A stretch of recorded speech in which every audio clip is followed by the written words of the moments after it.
রাশিয়ার ১,০০০ বর্গ কিলোমিটার এলাকা নিয়ন্ত্রণে নেয়ার দাবি করেছে ইউক্রেনীয় বাহিনী। এই হামলা রাশিয়াকে শান্তি আলোচনায় বসতে বাধ্য করবে বলে মন্তব্য করেছেন ইউক্রেনের প্রেসিডেন্ট ভলোদিমির জেলেনস্কি। তবে রাশিয়ার ভূখণ্ডে এমন হামলার জন্য কিয়েভকে সমুচিত শাস্তি দেয়া হবে বলে সতর্ক করেছে মস্কো।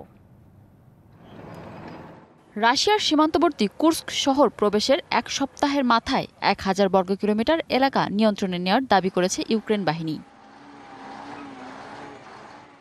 যা যুদ্ধে রাশিয়ার বিরুদ্ধে এখন পর্যন্ত সবচেয়ে বড় অর্জন হিসেবে দেখছে ইউক্রেন। কুর্স্ক এলাকায় প্রায় ২৮টি গ্রাম এখন ইউক্রেন সেনাদের দখলে বলে দাবি তাদের। ইউক্রেনে রাশিয়ার চালানো আগ্রাসন এখন তাদের দুয়ারে। আমরা সবসময়ই শান্তি চাই এবং আমরা শান্তি নিশ্চিত করব।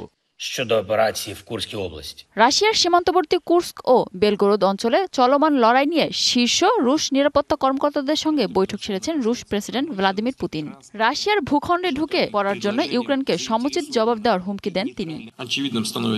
প্রতিরক্ষা দপ্তরের এখন প্রধান কাজ অঞ্চলগুলো থেকে শত্রুদের তাড়ানো, বেসামরিকদের উপর হামলা ও পারমাণবিক বিদ্যুৎ কেন্দ্রে হামলার পর ইউক্রেনের সাথে কোনো ধরনের শান্তি আলোচনা নয়।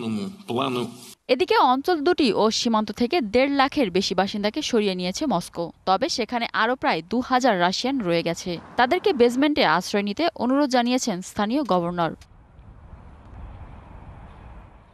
সীমানা পার হয়ে রাশিয়ায় আক্রমণ ইউক্রেন সেনাদের মনোবল বাড়িয়েছে। তবে অনেক বিশ্লেষক বলছেন কৌশলটি ইউক্রেনের জন্য নতুন বিপদ ডেকে আনতে পারে। মিনা ফেরদাউস, ডিবিসি নিউজ ডেস্ক।